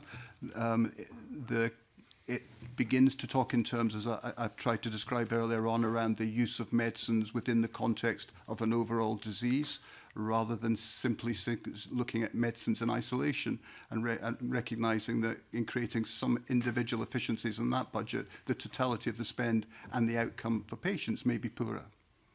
Do you think that your prescribers feel supported enough to make these changes, and how are you supporting them?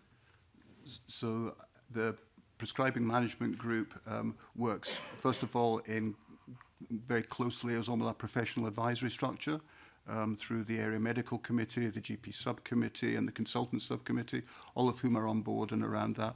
We've put significant investment into pharmacy support for practices. And the Tayside was one of the first, again, one of the early adopters around the practice-based pharmacy model. Historically, the focus has been very much around some of the qualitative elements around that, and we recognise in areas where we cannot justify the variation, and you've touched on some of that already in the conversation. There are areas of variation in prescribing that we would very much support and would continue to support as being clinically the right thing to do. In areas where we cannot justify that, that's the type of area that we will be focusing some of the additional support. Do you have any projections on savings if you had a bigger uptake of the minor ailment scheme? I don't have those details. I'm sorry, it's not something that I've been party to working through. Ms. Ross, again, I don't know, Mr. Bedford, whether you have those details. Okay. We'll happily supply those for you. That would be good, because I know that Community Pharmacy Scotland are putting a big focus on that just now. I think there's a pilot in Inverclyde to try and get more people in. They've certainly, the savings are in the millions, so that might be something that we could look at. On page 16, we have some efficiency savings. We've got 2 bottom lines of 6.2 million and 3.8 million. Is that correct? That's the 2 figures that I see here. In order to reach these, are there any plans to cease prescribing any items at all? Again, I think Mr. Bedford can comment on the bottom figure of 3.8, because that's a simple impact of changes of drugs coming off patent. That's correct. So the 3.8 over 2017-18, we expect a number of drugs to come off patent. We expect in the current year that will provide a benefit of 2.4 million. So that's going from a brand name to a generic. With a full year impact going into 18-19 of 4.5 million, so a further 2.1 million coming to benefit the board in 18-19. This will benefit all boards. And the other element in relation to tariff price reductions, this reflects the discussions with the contractors around the prices. So we expect a benefit that will be delivered in 17-18 of 1.4 million. And again, that's a national benefit. But there are no plans to stop prescribing anything. So I'll ask the medical director to comment, particularly on lidocaine patches and pregabalin. So the lidocaine patches are medicines that are used for controlling very severe pain, and their indication is for a very, very restricted use. And whilst we are now in a position that we are complying with that restricted use, certainly within NHS England and in other parts of NHS Scotland, that use is extremely limited. Yet we have a number of patients who are getting it. So lidocaine would be a very good example of where we think it is in the patient's interest not to be having the level of access to that medicine that they have currently. Okay. And on the bottom of page 14, it says, the realistic medicine work stream is integral to the 5-year transformation programme. Can you tell me a little bit about that, please? Realistic medicine work stream is one of our key work streams within the transformation programme. It's actually led by Professor Margaret Smith, who's the Dean of Nursing at the University of Dundee, who's got wide experience of health service delivery. She was previously head of nursing in Greater Glasgow Health Board. And the work stream is really designed to look at not only effective prescribing, but effective use of medications and effective use of interventions, and making sure that patients are offered only what is most appropriate and are not over-treated inappropriately. Okay, thank you. And just to go back to this bottom line saving, you mentioned before on another line of questioning that there was now a split between the IJB and what they had to save through the GP practices and what you have to save with the other prescribing. Is there a split in the 3.8 million, or is that totally your saving, or is that an IJB saving as well? It entirely relates to primary care medicine, so GP. Okay. So just for clarity, does anyone from NHS Tayside sits on any of the IJBs? The IJBs are chaired either by an NHS Tayside non-executive member or a nominee from council. At the present time, the 3 IJBs are chaired by members of NHS Tayside board. Chief operating officers, 2 of them are employees of NHS Tayside, one is an employee of Dundee City Council, and then the IJB board is populated by nominees from NHS Tayside, who are our non-executive members, or nominees from the council, some of whom are elected councillors. Okay, so there is relatively high influence on the IJBs, and so hopefully you'll be able to ensure that they make their savings as well. We are, but I would remind the committee IJBs were established as autonomous bodies. Yes, indeed.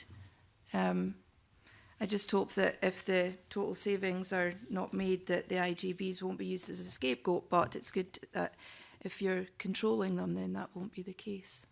Thank you.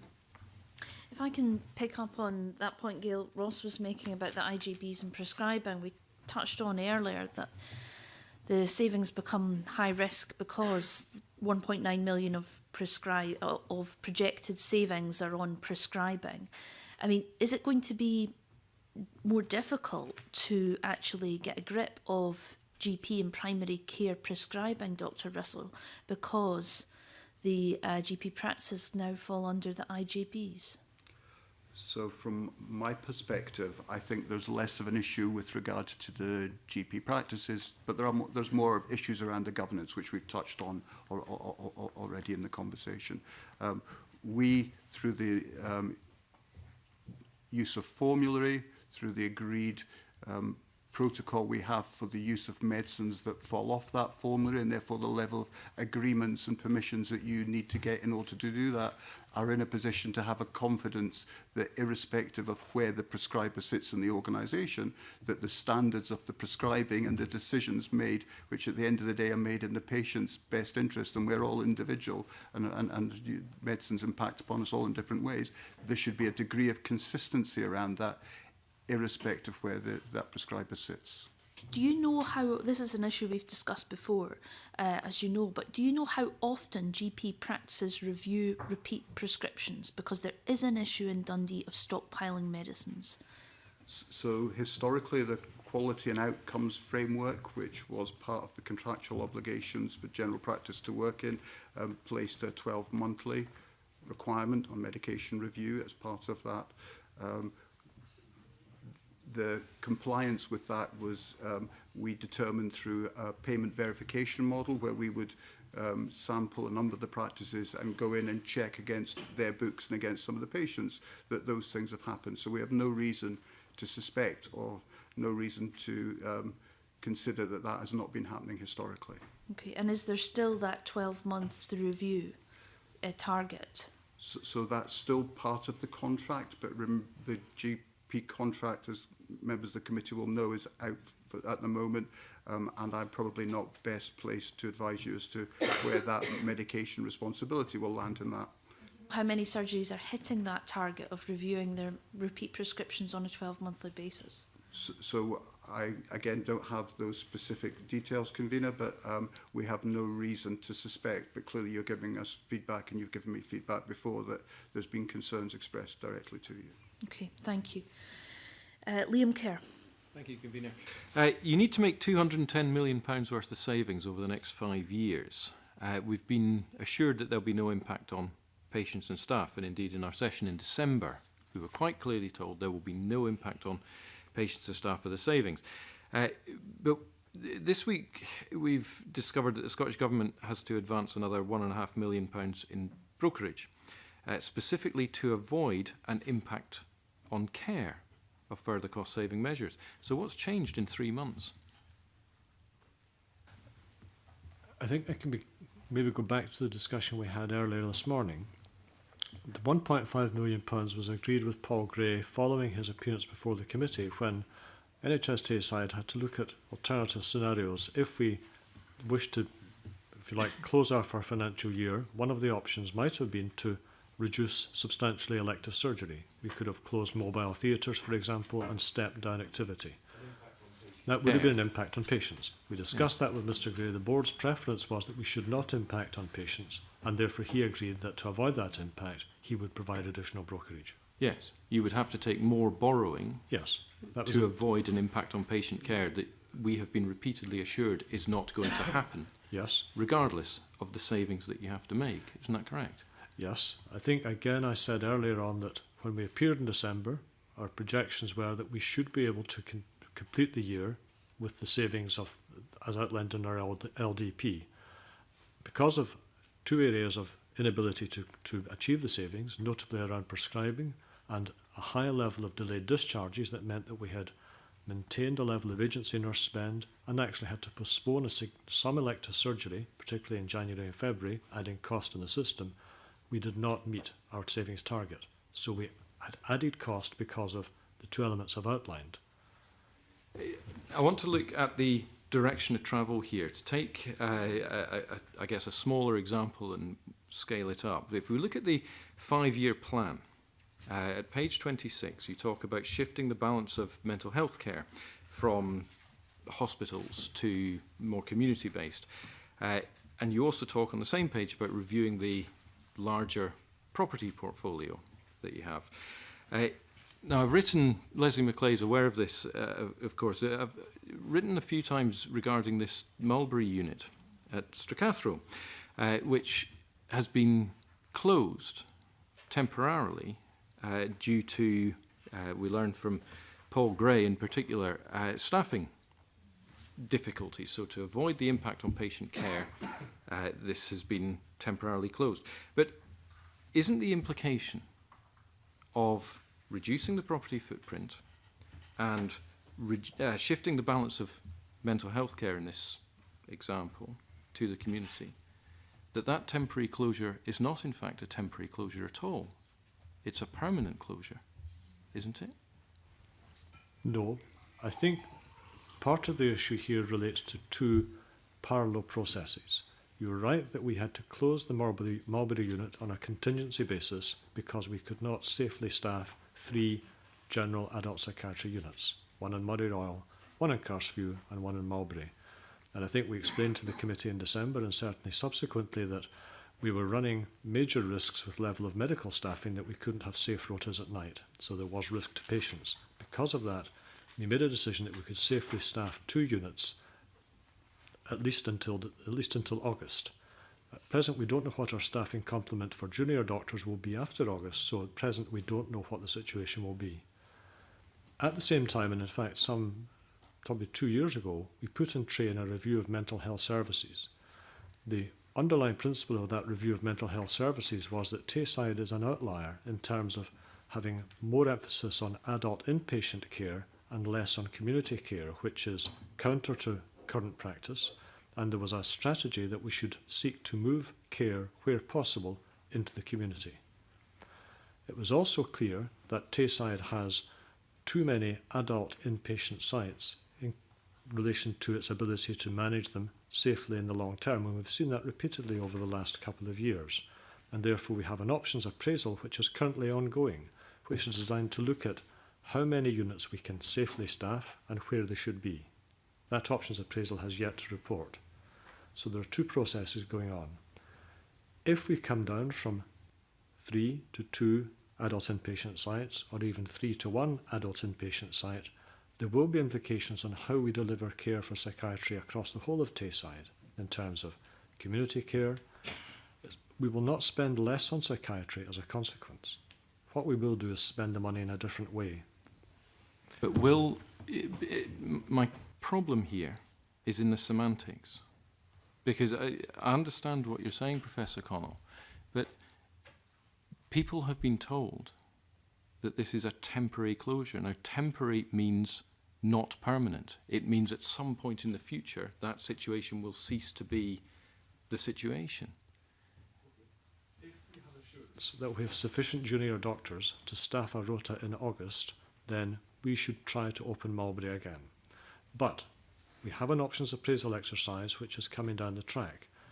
If that option appraisal exercise, and I have not seen the outcome, if it recommends that in the long term we move from 3 units to 2, and if that implies that Mulberry is not an adult inpatient site, then we then move into the process of public consultation, formal business case with Scottish Government, and planning to establish 2 units or 1 unit in Tayside. That will take some time. So I agree with you that there is a semantic issue, but the reality is that we are having 2 processes that are happening at the same time, not through the choice of an NHS Tayside. Is it possible that, just to take that example, is it possible that Stracathro Hospital could be part of the property casualties over the next 5 years? Brechin Infirmary, Montrose, could these sites be lost altogether, do you think, as a result of the review? No, I think Stracathro is a regional elective surgery treatment centre. It also has potential to actually increase its use in community services. We run a substantial number of outpatient services out of Stracathro, and there would be no intention of moving away from that site. So those sites, so we can tell anyone watching this, those sites will not be closed over the next 5 years. I will not comment at the present on Montrose and Brechin because they have not been they're not part of the mental health review. They are community provisions. The Montrose site at present has outpatient activity and a small number of community beds. There is a need for a community bed base in North East Angus, but at present I think it would be inappropriate to start strategically planning now the number of sites or where they should be. In terms of the beds, do you have any, so I'm moving slightly now, have there been significant changes in the number of beds on wards in general throughout NHS Tayside as a result of your efficiency savings? Again, I should probably pass that to my Chief Executive. Yeah, my initial reaction, in terms of efficiency savings, no, but there have been a change. So, for example, one that would spring to mind would be a ward in Perth and Kinross locality, which was providing inpatient dementia care. And with the development of the community dementia model, we got to a position where we actually only had 1 patient in that ward. So a reducing occupancy level because of an increasing new service model that was being provided. And therefore, that ward is closed at the moment because there was no demand for it. So that would be an example of where there is there's been a change. I mean, you obviously referenced Brecon, and I know you'll have the detail around Brecon in terms of the medical care provided by the GP practice. That was the instigator in terms of that closure of the Brecon facility, although there are outpatient clinics still running from there. So in terms of direct efficiency, the answer is no, but either through service model change, or another example in Perth and Kinross would be the creation of an integrated facility of health and social care. And Dalweem is the example where we had a very old Aberfeldy hostel, very small bed occupancy, again reducing demand within there, but actually creating a new facility where health and social care colleagues are going to work under the one roof. And so I think the new service models that are coming in is changing the bed base. And as I indicated earlier, looking at that planning assumption around reduction in emergency admissions, length of stay, then we should be looking for a change in our bed base within our acute sector as well. Now, I understand there's this concept of boarding, which for someone not in it, I understand is where patients who should be on this ward are on a different ward. Have the efficiencies that you've been doing had any impact on the numbers of patients who are boarding? And how do you project that those efficiencies will impact over the next 5 years on the number of patients boarding? So I think in terms of the boarding, that what you'd be referencing is normal. If it occurs within our acute sector beds. And the so we have a boarding policy that we adhere to, but there have been levels of boarding, and you're correct in saying that. The factors that would drive that would be an increase in expected emergency admission, so particularly in the winter period, or I go back to it, patients who are delayed within their discharge process, and therefore they are sitting in an acute bed or a surgical bed, and that if we have an emergency admission, you're in a position where you're either moving that individual patient, which would probably be the normal situation, because it would be the clinicians who would risk assess who would appropriately move into a different specialty for a short period of time. So again, no impact of the efficiency savings, the considerable efficiency savings you're making. You're saying there is no impact on the number of patients boarding. Okay, from where I am sitting this morning, I can't think of any decision that the board has taken. I'll maybe pass to my medical director for that as well. The key determinant of whether or not an individual is in the right ward for their care is the level of delayed discharge within our system. Just be absolutely clear about that. So the Perth Royal Infirmary site, we, through all the predictive modelling that we do, we know can function effectively as a site that deals with the full range of services around medicine and surgery if there are 6 delayed discharges in the system. We've done that modelling. If, as we've had over the last period of time, there are in excess of 20 delayed discharges in the system, some patients will be finding themselves being cared for in an environment that's different to the ward that's not the ward that's the right one for them, as a consequence of that, rather than as a consequence of efficiency savings. So just want to be absolutely clear, the key determinant of boarding in our system of care is the level of delayed discharge. I'm done. Colin Beattie.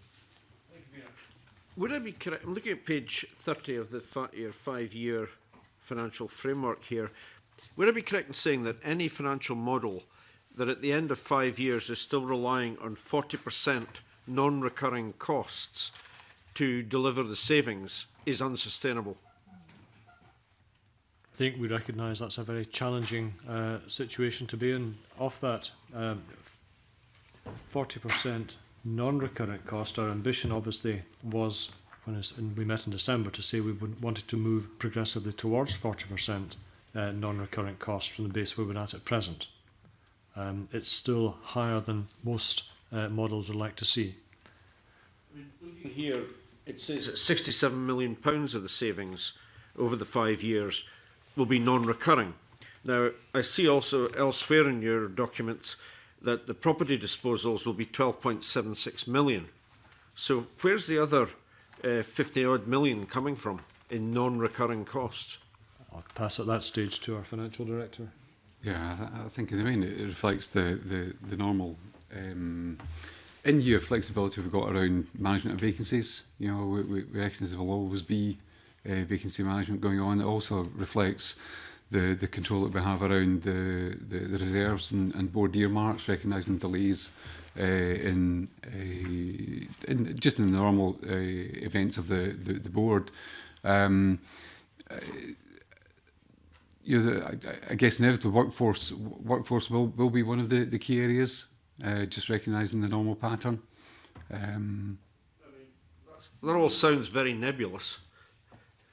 Well, I think the experience of the board over the years is that we have certainly have a higher level of non-recurring savings than we would want to have, and certainly there's an ambition there to ensure that we get a higher level. Certainly, it'd be more encouraging if the level of savings that we deliver in 17-18 is higher than the 50% that we're indicating, because that would then have a significant benefit in the years going forward, and would assist that the overall delivery of the return of the brokerage.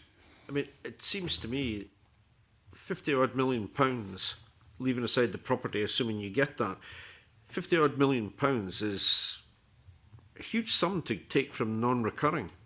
And I hear what you're saying about delaying filling posts and all the rest of it. Some of the stuff didn't really make much sense, to be honest.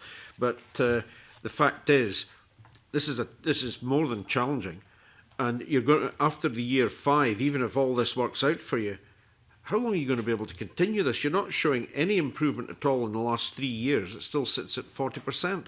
It's not sustainable. Well, I think we've probably made a small step change this year. So in 2015-16, we reported a 35% delivery of recurring savings. This year we'll be reporting 40% recurring savings. There is an ambition as part of the financial plan, and we do believe it's realistic to deliver a 50-50 split in 17-18. So we are taking those steps forward. Clearly it would be beneficial if that step change in 17-18 was even greater than 50-50, because I say that would help the position going forward. A business like this, it's not sustainable. It's not how it works. It's not how it succeeds. You can't have this level of non-recurring costs. And that's certainly the ambition to ensure that the level of recurring savings delivered by the board is as great as it can be. It's fine, but there's nothing in here that shows me how you're going to achieve it. A comment for him. I don't think any of us would disagree with you. We understand the size and scale of this challenge that we have, and we're trying to be realistic, and when we say something that we deliver against that, we know the importance of that. It also recognises that in terms of the 5 years, the service redesign, there's a level of planning and redesign work. You end up in a kind of slightly double running as well, as you're testing things and piloting them, and then once you move. So I gave that example around the dementia model, where it's the right thing to do to provide community dementia care at home, earlier identification, prevention, and then you improve people's quality of life who have that illness. But while you're developing those community models, you've still got your historical inpatient costs, and costs are fixed costs. Non-recurring savings. I think as we go through, as these service redesigns and the new services are implemented, we will be able to release recurring cost out the system. Now we're forecasting in 5 years. I think we've talked about the risk. But you're projecting recurring costs already. Now you're sort of conflating non-recurring and recurring. I mean, it seems to me that for non-recurring costs, what you've done is you've estimated you're going to save so much, and then the difficult bits you've just lumped into non-recurring costs and hope for the best. Well, our view would be that the 5-year plan will be assessed every single year. So the progress we've made in 16-17 is part of the kind of 5-year projection there forward in that kind of 5-year cycle. So we will look at our delivery in 17-18 and reassess the ability to whether we can increase it. We know the importance of it, and if we are confident or we believe we've got the plans that will allow us to increase our recurring efficiency, then the board will absolutely take that decision. But at this moment in time, given at the base that we've started from, what we're endeavouring to ensure is that if we say we're doing this, that we do deliver against that. You know, this is just a finger in the air as far as these costs are concerned, these savings are concerned for non-recurring. Is it possible to maybe ask for a breakdown of where these non-recurring costs are going to be achieved? Yes. I think if you can provide us with that, Mrs. Macleay, is that possible? That would be great. You finished, Mr. Beattie? Thank you. Mr. Bedford, your financial year ends next week, is that right? It ends tomorrow. Yes. And you, at that point, will be owed the Scottish Government more than all the other health boards in Scotland combined, is that right? It will be. The nearest board to us will be NHS 24, which is a board that is significantly smaller than the NHS Tayside. Which had huge problems with its IT system, and I think Indeed. a lot of its debt is due to that. The projections you've given us also in your 5-year change programme at page 30, I touched on this earlier, indicate that 2.6 million of that loan from the Scottish Government you don't expect to repay, is that correct? The forecast shows the draft position over the 5-year period, so it only takes it up to 2021-22. As we've referenced probably a number of times this morning, clearly we are clear about the 2017-18 budget and the uplifts and the implications of that. Going forward, then it is less clear.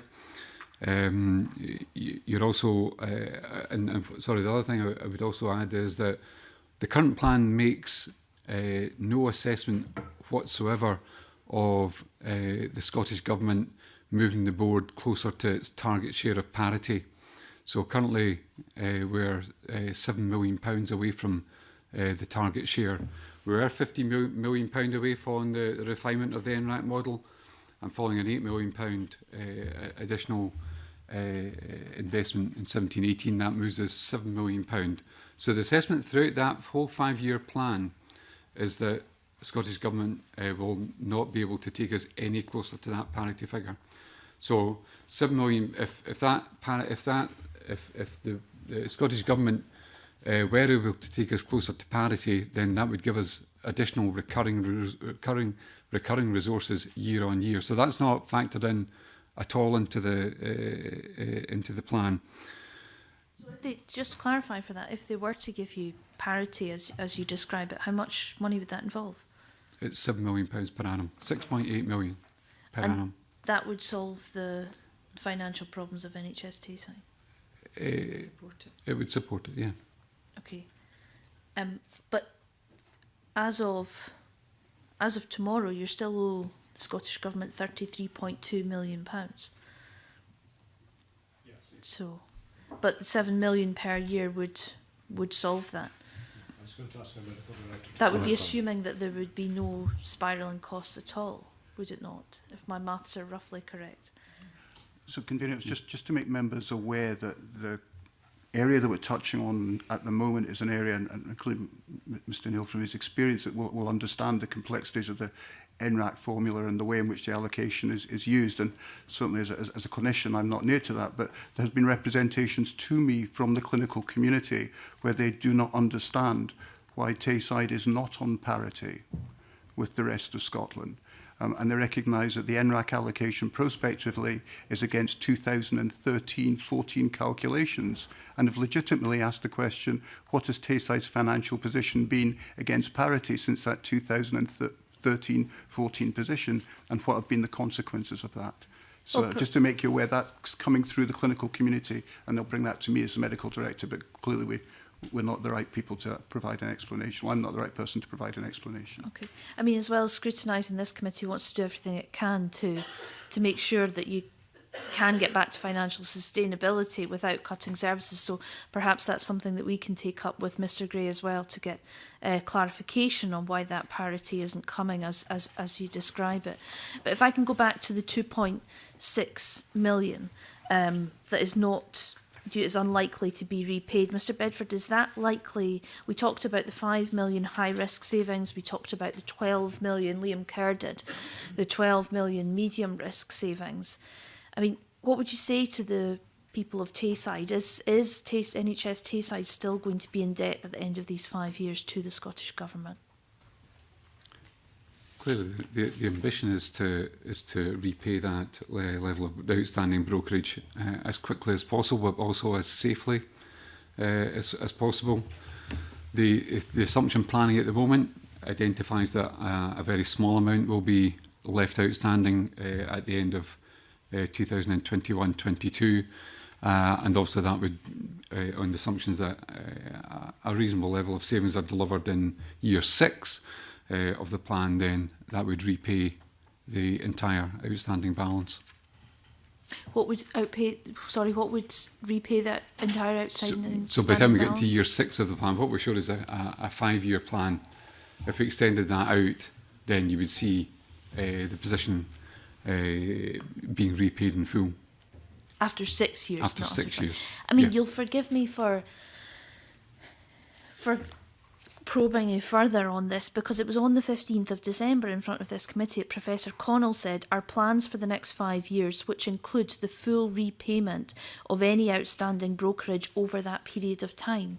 Now that's less than 6 months ago, and less than 6 months later, we're now seeing that you're projecting that that money will not be repaid, and I'm concerned about services and jobs in NHS Tayside, and we've looked at high risk and medium risk savings totalling 17 million now.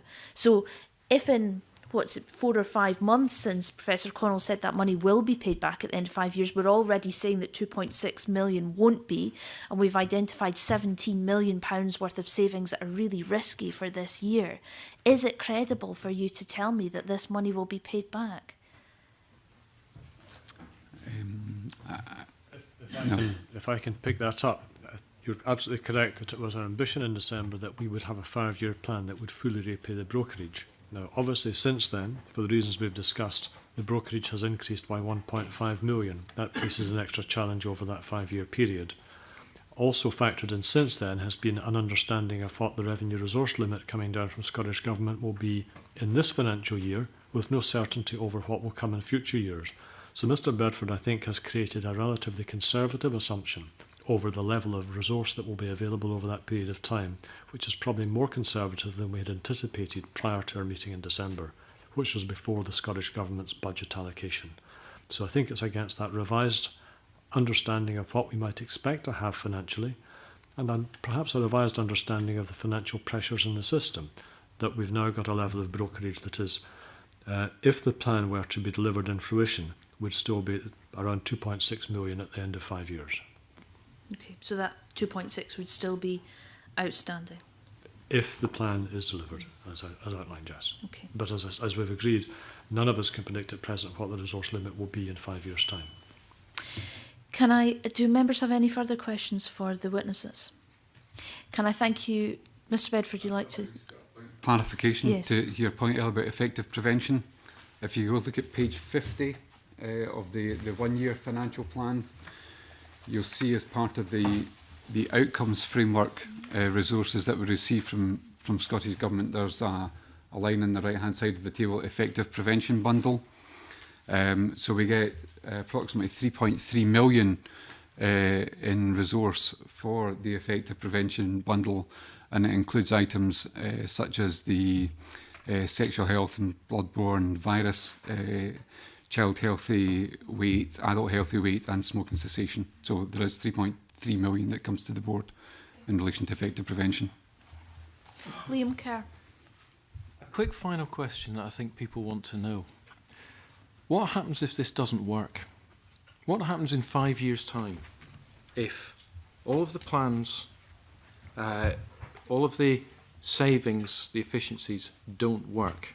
What happens to NHS Tayside, its patients and its staff? Okay.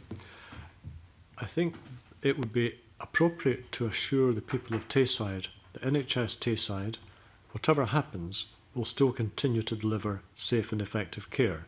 Now, clearly, how that is managed financially, if this plan is not delivering in the way it's anticipated, will involve ongoing and further discussion with the Scottish Government Health Department. But the NHS in Scotland has a principle that it will maintain healthcare services. Thank you. Can I thank you all very much indeed for your evidence this morning. I'm now going to move the committee into private session and suspend for 5 minutes. Thank you.